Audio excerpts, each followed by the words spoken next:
히브리서 10장 11절부터 18절까지 제가 읽습니다. 제사장마다 매일 서서 섬기며 자주 같은 제사를 드리되 이 제사는 언제든지 죄를 없게 하지 못하거니와 오직 그리스도는 죄를 위하여 한 영원한 제사를 드리시고 하나님 우편에 앉으사 그 후에 자기 원수들로 자기 발등상이 되게 하실 때까지 기다리시나니 저가 한 제물로 거룩하게 된 자들을 영원히 온전케 하셨느니라. 또한 성령님께서 우리에게 증거하시되 주께서 가라사대 그날 후로는 저희와 세울 언약이 이것이라 하시고 내 법을 저희 마음에 두고 저희 생각에 기록하리라 하신 후에 또 저희 죄와 저희 불법을 내가 다시 기억지 아니하리라 하셨으니 이것을 사하셨은즉 다시 죄를 위하여 제사 드릴 것이 없느니라. 아멘. 제사장마다 매일 서서 섬기며 자주 같은 제사를 드리되 이 제사는 언제든지 죄를 없게 하지 못하거니와. 제사장마다 매일 제사를 지냅니다. 그리고 같은 제사를 매일 지냅니다. 그런데 이 제사는 언제든지 죄를 없게 하지 못한다. 그렇게 말씀합니다. 그러한 제사가 죄를 없앨 수는 없다. 어떤 면에서 11절의 말씀은 참 이상한 말씀처럼 보이기도 합니다. 왜냐하면 구약시대에 하나님께서 죄를 없게 하시려고 제사를 사람들에게 또 죄지은 이들에게 그들의 죄와 허물을 위하여 제사를 드리라고 하였는데 이 제사가 언제든지 죄를 없게 하지 못한다. 그렇게 10장 11절은 아주 어려운 말씀을 하고 있기 때문에 그렇습니다. 잘못 들으면 구약의 제사인 말씀, 모세율법에 나와 있는 하나님의 성경 말씀을 부정하는 것 같은 말씀이 되고 맙니다.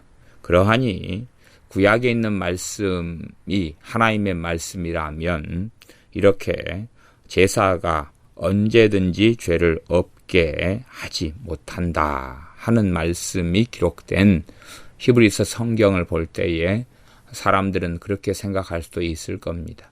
하나님 말씀이 서로 반대가 되네. 그러니 하나는 진짜고 하나는 가짜일 텐데 그렇다면 죄나 허물, 속죄제나 화목제, 번제, 속건제 같은 것을 통해서 백성들의 죄를 사하는 그러한 제사에 대하여 구약이 많이 나와 있기 때문에 이 히브리서 말씀이 잘못된 것이 아니냐 그렇게 볼 수도 있다 하는 것입니다.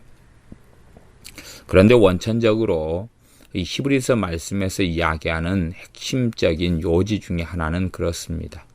율법이라는 것이 그림자와 모형이다 하는 것입니다. 다시 말하면 그림자나 모형의 효력은 실체에 있고 본체에 있는 것입니다. 본체를 떠난 실체를 떠난 그림자나 모형은 아무런 가치가 없다 하는 의미에서 주 예수 그리스도와 떠나버린 주님과 무관하게 되어져 버린 제사는 그 죄를 없이 하지 못한다 하는 의미로 우리가 이해할 수 있는 것입니다. 전능하신 하나님께서 제사 제도를 말씀하실 때는 우리 주 예수님의 대속과 속죄를 근거로 한 그러한 구약의 짐승들을 통한 제사였다 하는 것입니다. 그러지 율법이 그림자고 모형이라는 이 히브리서 말씀을 계속하여 기억한다면 그 그림자와 모형은 실체를 근거로 한다 하는 기본적인 이해를 반드시 가지게 되어야 합니다. 그래서 10장 1절에도 그렇게 나와 있습니다. 율법은 장차 오는 좋은 일의 그림자요 참 형상이 아니다 하는 것입니다. 참 형상이 아니다. 장차 오는 좋은 일의 그림자다. 그 좋은 일이 당연히 우리 주 예수 그리스도의 복음이며 우리의 행위와 우리의 의지와 우리의 경건함으로 하나님께 나아가는 길이 아니라 하나님께서 그의 아들을 통하여 행하신 일, 그 아들 되신 우리 주 예수님께서 우리를 위하여 행하신 일을 통하여 하나님의 나라에 이르는 그 길을 열어놓으신 우리 주님의 복되신 복음을 이야기합니다. 그러하니 실제로 이 제사가 언제든지 죄를 없이 하지 못한다 하는 가장 근원적인 의미는 주님과 별개가 되어져 버린 제사는 그것은 의미가 없다 하는 것입니다.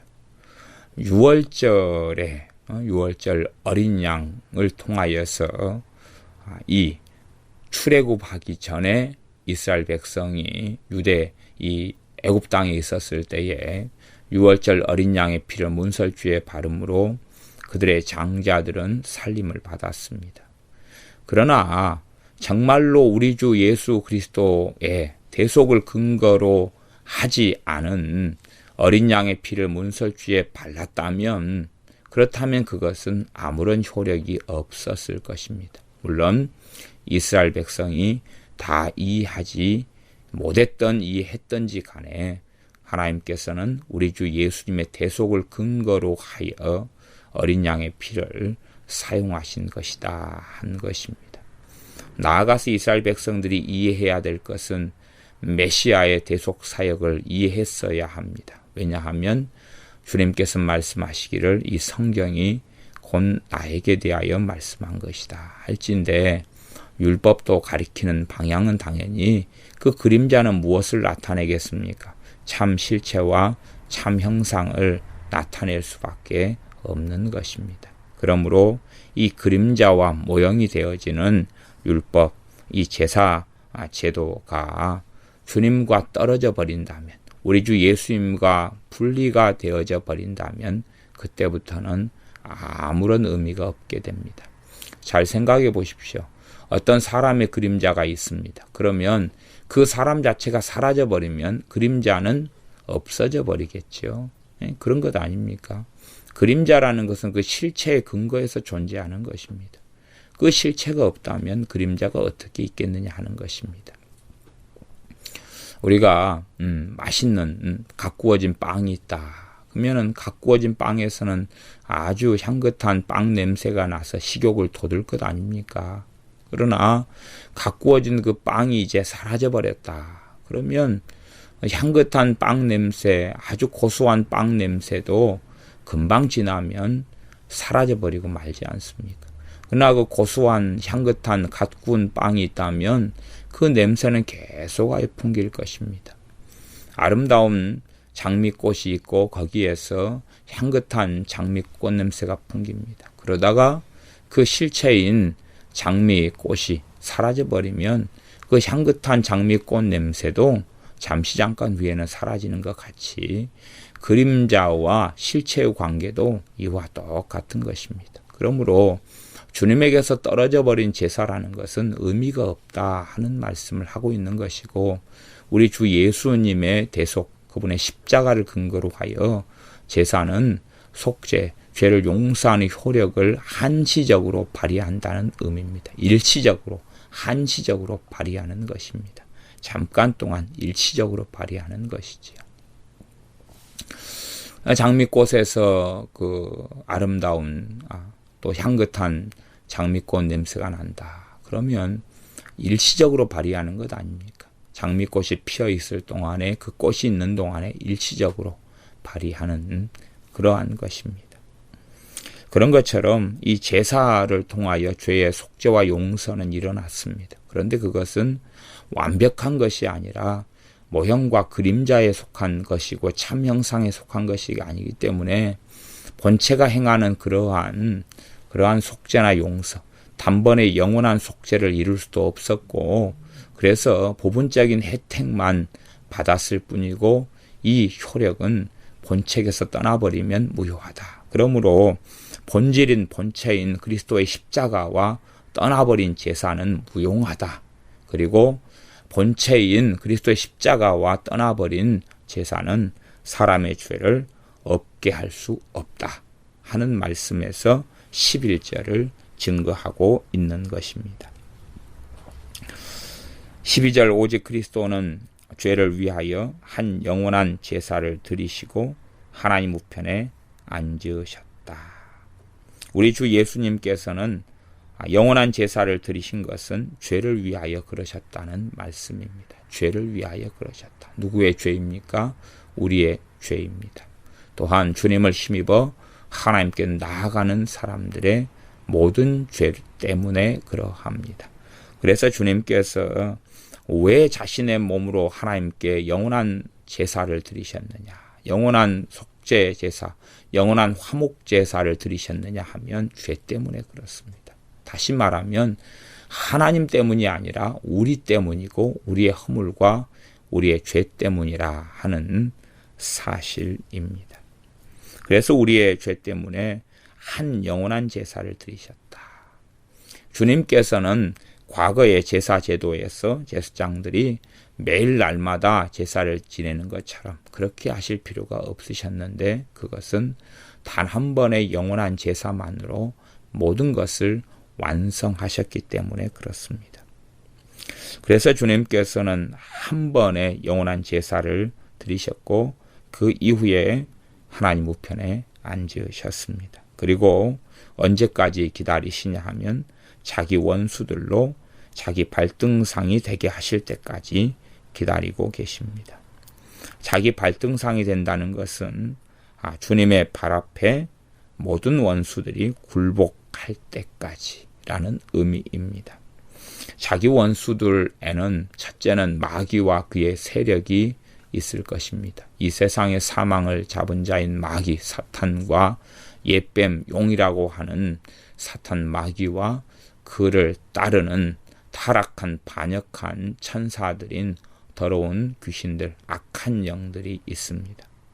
또한 나아가서 하나님께서 본래적으로 원하신 것은 아니었으나 그들을 따르게 된 죄인들, 다시 말하면 주님을 섬기지 않으며 주님의 복음에 순종치 않고 복종치 않으며 주님을 믿고 주님을 따르지 않는 사람들, 그러한 사람들은 결국은 마귀를 따르며 마귀의 세력을 따르는 사람들이기 때문에 주님의 원수가 될 수밖에 없고 주님의 원수로 판명 날 수밖에 없어서 그들은 결국은 주님의 발등상 앞에 굴복할 수밖에 없습니다. 또한 굴복하여서 영원한 심판 속에 불모 속에 들어가게 될 것입니다. 주님께서 재림하신 이후에 재림하신 다음에 그렇게 심판은 이루어집니다. 주님께서 재림하실 때까지 주님께서는 기다리고 계시는 것입니다. 14절 저가 한 제물로 거룩하게 된 자들을 영원히 온전케 하셨느니라. 지난번 말씀 시간에 거룩의 양면성에 대하여 또한 이 주님께서 십자가에 달리시고 자신의 몸을 단번에 우리를 위한 하나님께 화목제물로 속죄제물로 드리심으로 우리가 거룩함을 얻었다라는 말씀을 증거하였습니다. 그럼에도 하나님의 말씀대로 또한 우리가 실제적으로 거룩함을 얻는 길과 여정을 걸어가야 한다 하는 이 거룩의 양면성을 전하였습니다. 14절 말씀은 그와 같이요. 그래서 저가 한 제물로 한 제물은 주 예수님 자신의 몸이었습니다. 그 몸으로 속죄제물, 화목제물로 삼으셨고 그 몸으로 우리의 죄에 대한 대가를 지불하심으로 주님을 믿는 사람, 주님을 의탁하는 사람을 거룩하게 하셨습니다. 물론 우리는 실제적으로 죄가 많고 끊임없이 육체 속에 살아가는 한은 죄가 드러나며 죄 가운데 넘어지지만 주님 안에서는 그렇게 하나님께서는 말씀을 통하여 선언하고 계십니다. 주님을 통하여 예수 그리스도를 통하여 너희를 거룩하게 하였다라고 선언하시고, 두 번째는 너희를 영원히 온전케 하셨다라고 선언하십니다. 그러므로 우리 자신은 결국은 영원히 온전을 얻지 못합니다. 그런데 주님을 통하여 너희를 온전케 하셨다라고 말씀합니다. 성경 중에 참 어려운 성경 가운데 하나는 이 산상수훈 같은 말씀이 참 어려운 말씀에 속합니다.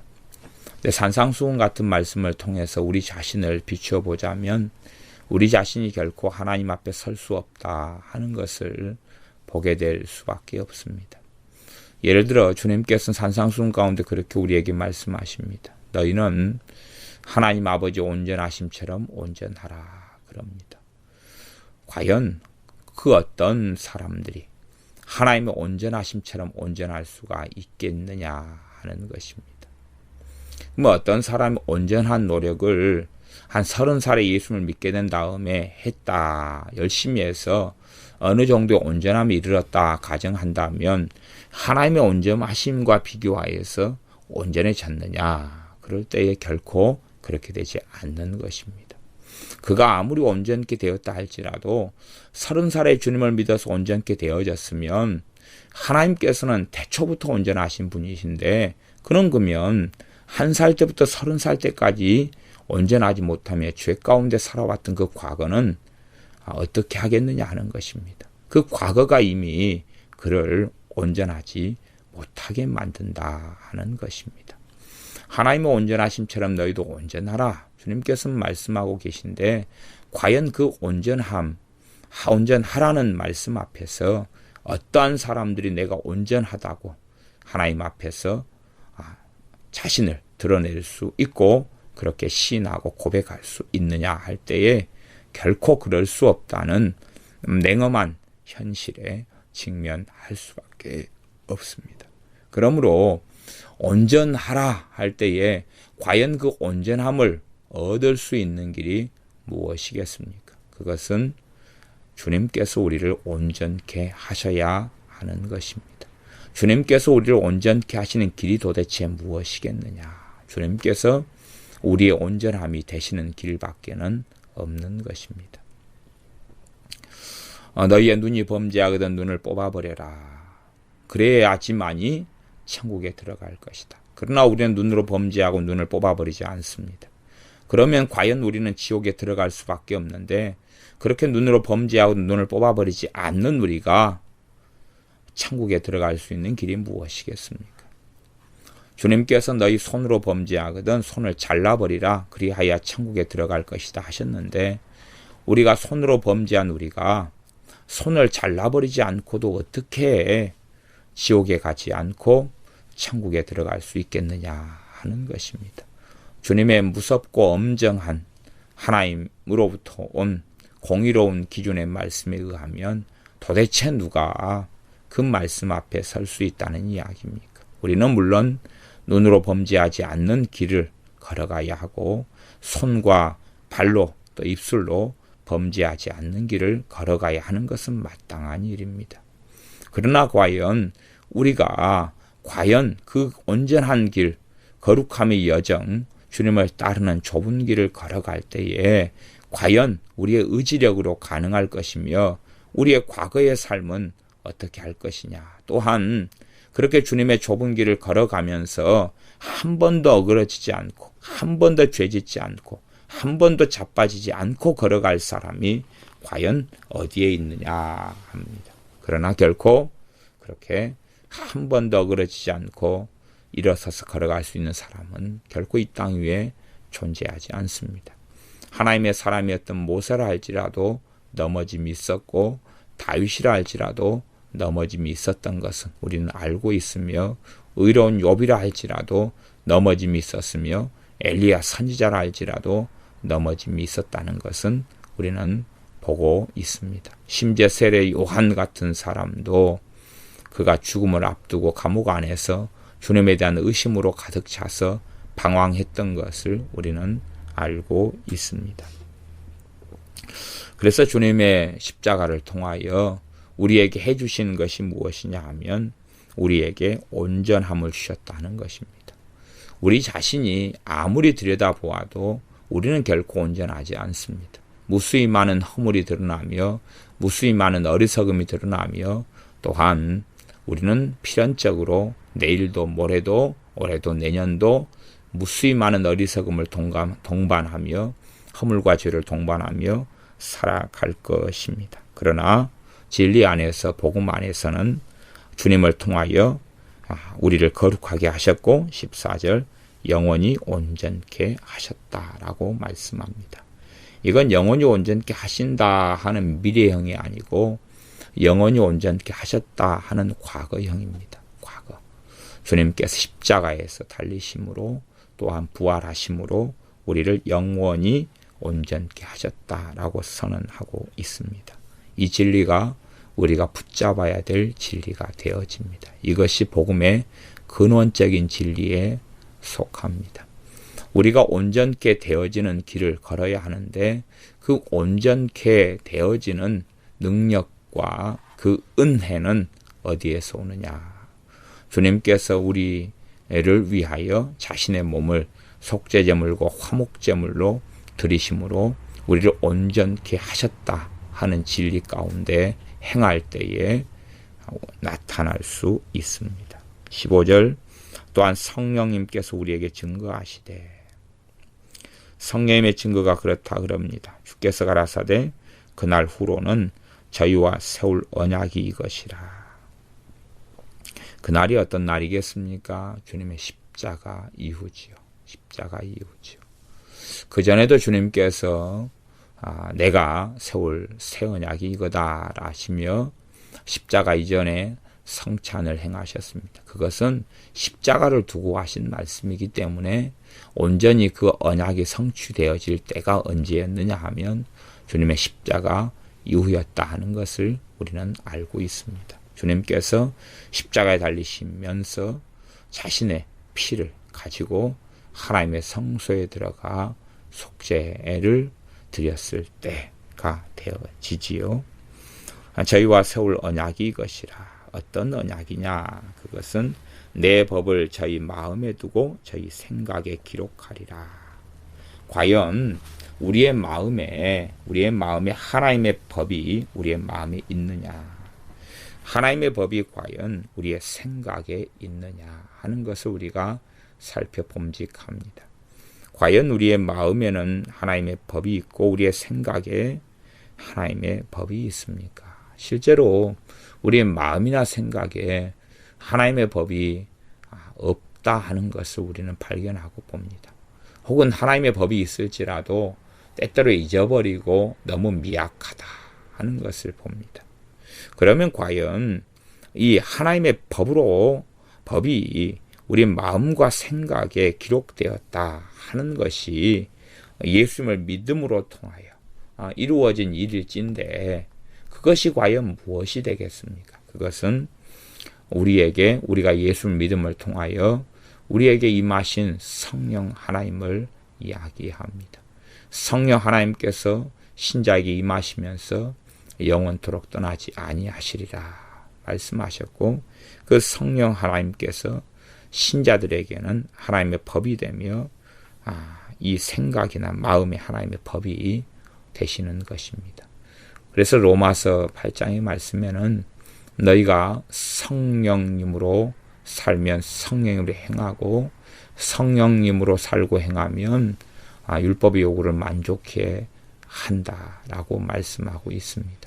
성령님의 인도하심을 따라서 행하는 삶. 성령 하나님께서 우리에게 참된 법이 되시기 때문에 그러합니다. 그러므로 그리스도인들이 성령 하나님의 인도하심을 따라서 사는 것을 배우지 못한다면 자신의 감정, 자신의 혈기, 자신의 생각, 자신의 주관, 자신의 가치관, 자신의 기준 이런 것들로 행하며 진리로 역사하시는 성령님께서 역사하시는 그 법, 성령님에 따라서 행하는 그 법이 아니라면 어리석어질 수밖에 없습니다. 그리스도인들에게는 두 가지 법이 안에 있지요. 하나는 로마서 8장 2절에 보면 죄와 사망의 법입니다. 이 육신에 있기 때문에 죄의 법, 사망의 법이 역사하고, 또한 예수를 믿을 때에 성령 하나님의 임하심으로 생명의 성령의 법이 시작되었습니다. 그래서 여기서 내 법이 무슨 법이겠습니까? 이것은 생명의 성령님의 법을 이야기합니다. 그 생명의 성령님의 법이 그리스도인들에게 새겨졌다는 것입니다. 성령님께서 임하심으로 이미 그리스도인들이 가진 것은 생명의 성령님의 법이 되었습니다. 죽을 죄와 사망의 법이 아니고 율법도 아니고 어떤 법이냐 하면 생명의 성령님의 법이 되었다 하는 사실입니다. 그것이 마음에 놓여졌고 생각에 기록되어졌다 하는 것입니다. 이것이 우리가 가진 것입니다. 우리가 단지 느끼느냐 느끼지 못하느냐 하는 것을 떠나서 또 나아가서는 우리에게 이 16절에 있는 이 말씀이 이루어졌다는 것을 믿을 때에 더 확고하게 생명의 성령님의 법으로 역사하시는 그러한 성령님의 생명 주시는 역사하심이 확연하게 더 나타날 것입니다. 하나님 말씀을 지식적으로 인정하느냐 하는 것은 말씀을 믿고 깨닫는 과정에서 필요하긴 하지만, 그러나 하나님 말씀을 지식적으로 인정한다, 지식적으로 안다, 정보적으로 안다 해서 충분하지도 않으며 그것은 이제 시작할 때의 여정에 불과합니다. 하나님 말씀을 깨닫고 믿을 때에 그 말씀은 열매를 그 사람 안에서 맺을 수 있습니다. 그러므로 주께서 가라사대 그날 후로는 저희와 세울 언약이 이것이라. 내 법을 저희 마음에 두고 저희 생각에 기록하리라. 이 말씀을 깨달았느냐, 나아가서 이 깨달은 말씀을 믿었느냐 하는 것이 중요합니다. 그러하지 단지 안다, 모른다. 안다고 무슨 일이 생깁니까? 안다고 무슨 일이 생기지 않습니다. 예를 들어서 뭔가를 써야 될 일이 있어서 볼펜을 찾습니다. 저 건너편에 볼펜이 있네. 그리고 압니다. 그러나 볼펜을 가져다가 쓰지를 않습니다. 그리고 다시 또 무엇으로 쓸까 그리고 찾습니다. 앞에 볼펜을 두고도, 쓸 필기구를 두고도 그것을 사용하지 않습니다. 그리고 쓰지를 못해서 애달파합니다. 그러면 그 볼펜이 있다는 것을 아는 것이 분명히 중요하였지만, 그러나 그 볼펜을 사용하지 않는다면 그것은 결국은 볼펜이 있다는 것을 알아도 무용하다 하는 것입니다. 그것처럼 이 하나님의 말씀을 내가 알았다, 보았다, 여기에 있어. 그리고 나는 심지어는 암송까지 했어. 그런다 할지라도 첫째는 그 말씀을 깨닫지 않는다면 무가치하게 되는 것입니다. 말씀을 보았다. 그래서 그것을 내 것으로 가져가지는 못합니다. 하나님 말씀은 반드시 보고 그런 다음에 깨달아져야 됩니다. 말씀은 깨달아져야 됩니다. 그 다음에 깨달아지는 것은 필연적으로 믿음으로 가는 여정이 되어집니다. 깨달은 다음에 그 말씀을 받아들이고 믿어야 합니다. 그래서 이렇게 내 법을 저희 마음에 두고 저희 생각에 기록하리라. 그렇게 해서 예수 믿는 사람에게 성령 하나님이 임하셨지만, 그러함에도 불구하고 이 말씀을 우리가 받아들이고 깨닫고 믿을 때에 이 말씀은 우리에게 훨씬 더 능력 있고 효력 있게 역사할 것이고, 성령의 역사하심도 그렇게 더 깊이 나타나게 되어집니다. 17절 말씀입니다. 또 저희 죄와 저희 불법을 내가 다시 기억지 아니하리라. 성령님께서 증거하시는 것이 이렇게 크게 두 가지를 증거하신다고 말씀합니다. 물론 성령님께 나타내 보여주시는 일들은 앞에 9장의 말씀에도 계속 있어 왔습니다. 성령님께서 증거하시는 이 두 가지가 앞에는 16절이었고 그 다음에 17절입니다. 성령님께서 무엇을 증거하시냐 그러면 저희 죄와 저희 불법을 내가 다시 기억지 아니하리라. 전능하신 하나님께서 그 사람들, 그들의 죄와 그들의 불법을 다시 기억하지 않는다 합니다. 누굴 통해서요? 주님을 통해서 그들을 보실 때는 그러합니다.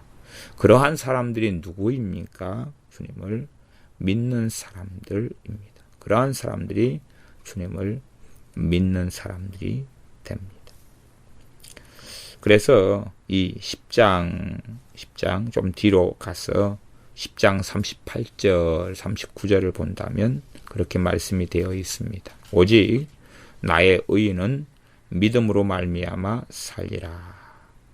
또한 뒤로 물러가면 내 마음이 저를 기뻐하지 아니하리라. 나의 의인이 주님을 믿는 사람들은 주님을 섬겨서 주님으로 인하여 의롭게 된 사람들이 본질적으로 의인입니다. 이러한 의인이 믿음으로 말미암아 살아야 한다고 말씀합니다. 물론 로마서에도 같이 나와 있는 말씀이 됩니다. 또한 뒤로 물러가니 뭐냐 하면 믿음으로 살아야 하는데 믿음과 반대되는 불신앙을 이야기하죠. 불신앙으로 가면 내 마음이 하나님께서 저를 기뻐하지 않는다. 그러면서 권면하는 것은 39절이죠. 우리는 뒤로 물러가 침륜에 빠질 자가 아니요. 침륜은 멸망을 이야기합니다. 오직 영혼을 구원함에 이르는 믿음을 가진 자니라. 믿음을 가진 자가 뒤로 물러나서 믿음을 잃어버리면 안 된다 하는 말씀을 하고 있지요. 그 말씀을 자세히 말씀하고 있는 것은 그 10장 26절부터 31절까지 다루고 있는 말씀이 됩니다. 나중에 26절부터 31절은 다시 말씀을 전하게 되어질 것입니다. 그래서 이 저희 죄와 저희 불법이 당연하게 우리 주 예수님을 통하여 하나님께 나아가는 자들입니다. 주님을 의지하며 주님을 대제사장으로 구주로 또한 그들의 주님으로 또한 하나님께 나아가는 중보자로 삼고 하나님께 나아가는 사람들, 주님을 자신의 의로움으로 삼고 주님을 자신의 속죄로 삼고 주님을 자신의 거룩함으로 삼고 하나님께 나아가는 사람들, 그들의 죄와 그들의 불법을 내가 다시 기억지 않는다라고 말씀합니다. 실제로 이제 우리는 주님께서 재림하실 때 되면 하나님의 심판대 앞에 다 서야 됩니다. 다 심판대 앞에 서야 되죠. 심판대 앞에 섰을 때에 대하여 사도 바울은 참 많은 말씀을 합니다. 그 가운데 일반적인 말씀은 우리가 선악간에 행한 일을 하나님께 직고하리라 라고 로마서 교인들부터 해서 여러 교회의 말씀을 증거합니다. 그러면 저희 죄와 저희 불법을 다시 기억하지 않는다는 말씀하고 선악간에 행한 일을 그리스도인이라 할지라도 또한 하나님께 직고해야 한다는 말씀, 또 나아가서 야고보 같은 경우는 주의 종이라 할지라도 오히려 주의 종이 더 큰 심판을 받는다. 나아가서 하나님의 심판은 하나님의 집에서부터, 즉 교회에서부터 하나님의 심판은 시작된다. 그렇게 말씀하였습니다. 하나님의 심판이 세상에서 먼저 시작되는 게 아니라 믿는 자들에게서 먼저 교회에서부터 하나님의 심판이 시작된다 라고 말씀합니다. 그러면 그러한 말씀하고 여기 있는 17절의 저희 죄와 저희 불법을 내가 다시 기억지 아니하리라 하는 말씀이 서로 상반되게 보이는 것인데 그것을 어떻게 바로 이해하고 바르게 깨닫고 조화시켜야 되느냐. 그것은 앞에서 말씀드린 거룩의 양면성과 같은 원리가 되어집니다. 그래서 주님을 통하여 우리의 죄와 우리의 불법을 하나님께서 다시 기억하지 않으신다 하는 약속을 가졌습니다. 그리고 이것이 주님의 십자가에서 성취되었습니다. 성취되었으니 이제 끝났다. 우리가 심판대 앞에 서면 우리가 무슨 짓을 하고 그 다음에 살든지 간에 우리의 죄와 불법은 기억되지 않을 거야. 그렇게 성경을 이해하고 해석해버린다면 그 사람은 정말로 어리석은 사람이 될 수밖에 없습니다. 정말로 그렇다면 요한일서 1장 8절 9절 같이 우리가 죄가 없다 하면 스스로 속이고 하나님을 거짓말하는 자로 만드는 것이니 우리가 우리 죄를 하나님께 자백하여서 깨끗함을 얻고 용서를 받아야 한다라고 요한 사도가 그리스도인들에게 증거하지 않을 것입니다.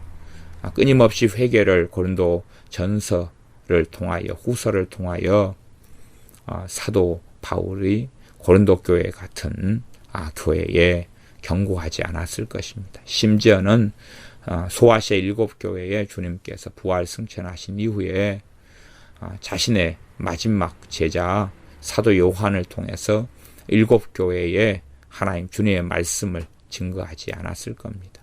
7교회 준 주님의 말씀은 뭡니까? 핵심적인 말씀은 회개하라 하는 것입니다. 회개하라. 그렇지 않으면 큰일 난다는 것입니다. 회개하라. 그렇지 않으면 심지어 너희가 지옥에 들어간다 하는 것입니다.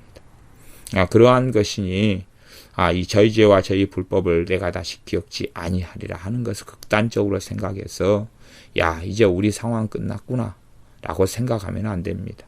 그 상황이 끝났다 하면 26절부터 31절까지 그러한 배교에 대하여 또한 하나님을 등지고 떠나서 영원한 심판을 그리스도인들이었던 사람들이 받는 것을 말씀하지 아니하셨을 것이고, 또한 얼마 전에 말씀이었던 38절과 39절 말씀처럼 그렇게 뒤로 물러가면 내 마음이 저를 기뻐하지 않는다고 하고, 뒤로 물러가 침륜에 빠질 자가 아니다.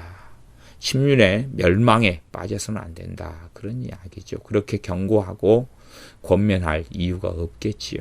그러면 저희 죄와 저희 불법을 내가 다시 기억지 아니하리라 하는 말씀은 주님을 통하여 이러한 우리가 하나님의 언약을 얻었다 하는 것입니다. 이 언약을 얻었기 때문에 이 하나님의 말씀, 주님의 십자가의 대속을 통하여 이루어진 것을 붙잡고 이 용서의 언약을 우리가 잡았기 때문에, 얻었기 때문에 이 언약을 가지고 허물과 죄가 드러나고 그리 넘어질 때마다 하나님께 나아가는 것을 멈추지 않는 사람들이 되라 하는 말씀의 의미가 함께 담겨져 있는 것입니다.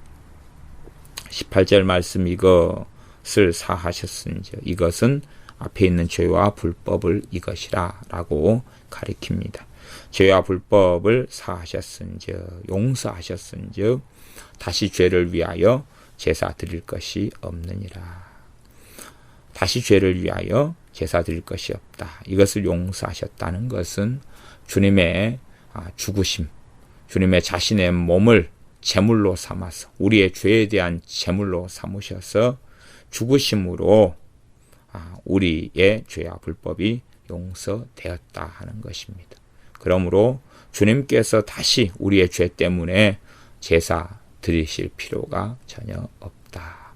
단 한 번의 속죄, 한 번의 용서가 있었고, 그 한 번의 주님의 몸을 통한 속죄는 영원한 속죄이며 완전한 속죄라는 사실입니다. 더 이상 제사가 필요하지 않고, 더 이상 어떤 피라도 흘려지는 것이 필요하지 않고, 주님께서 흘리신 그 피로 온전한 제사가 드려졌고, 그리고 온전한 용서가 이루어졌고, 온전히 하나님의 자녀들을 온전케 하셨다 하는 것입니다.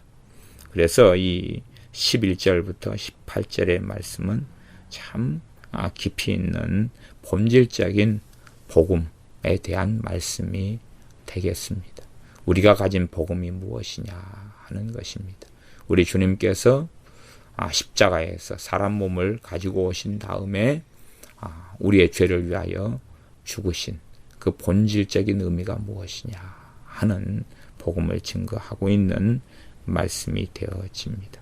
그러므로 우리가 안일하게 이것을 주님을 통하여 우리가 거룩함을 얻었다, 온전함을 얻었다, 죄와 불법이 사해졌고 그래서 다시 우리의 죄와 불법을 하나님이 기억하지 않으신다 하는 것을 이론과 지식으로만 삼으면 결코 안 되고, 이러한 말씀의 깊은 의미를 깨닫고 나아가서 이것을 믿고 하나님을 감사하고 찬양하고, 나아가서 우리의 죄와 허물, 또한 우리의 넘어짐과 쓰러짐, 우리의 어그러지는 삶에 있어서 우리가 다시금 우리의 끊임없이 있는 죄와 허물을 가지고 하나님께 나아가면서 용서받고, 무엇을 근거로 해서요? 우리 주님의 대속을, 영원한 제사를 근거로 해서 다시 용서받고 새롭게 함을 얻어서 끊임없이 거룩의 여정, 주님과 동행하는, 또 성령의 인도하심을 따라 살아가는, 하나님을 기쁘시게 하는 여정,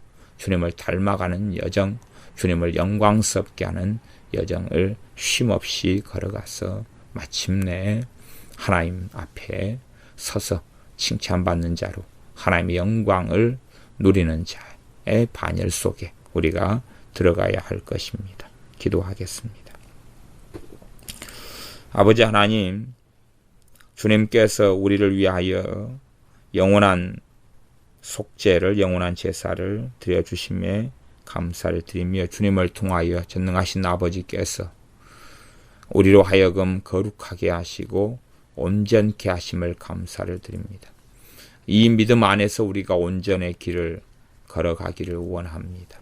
우리를 온전케 하셨사오나 우리는 온전하지 않습니다. 우리를 주님의 제물을 통하여 거룩하게 하셨사오나 우리는 거룩하지 않습니다. 우리의 죄와 불법을 다시 기억하지 않는다고 선언하셨사오나 끊임없이 다시금 생기며 짓는 우리의 죄와 불법들이 있습니다. 그러므로 주님을 통하여 이루어주신 거룩함, 온전하심, 또한 죄와 불법을 기억하지 않으심, 용서하심을 근거로 하여 우리가 끊임없이 주님을 힘입어서 아버지 하나님의 은혜의 보좌 앞에 나아갈 터이 오매, 우리가 더 날마다 그로 인하여 하나님의 은혜와 자비와 긍휼을 얻어서 우리가 주님 앞에, 전능하신 하나님 앞에 온전한 삶으로 나아가는 여정을 걷게 하여 주시옵소서. 뒤로 물러나 침륜에 빠지지 아니하고 어리석어지지 아니하고 불신앙 가운데 들지 아니하고 참된 믿음과 뜨거운 믿음과 성장하는 믿음과 성숙한 믿음으로 주님을 기쁘시게 하며 전능하신 아버지를 영화롭게 하는 우리 되게 하여 주시옵소서. 이 복음의 진수가, 복음의 진리가 우리가 잊혀지지 아니하고 이 복음의 진리를 깨달을 뿐만 아니라 믿어서 복음의 진리가 역사함으로 거룩함의 여정이 우리에게 이루어지게 하여 주시옵소서. 예수님의 이름으로 기도하옵나이다. 아멘.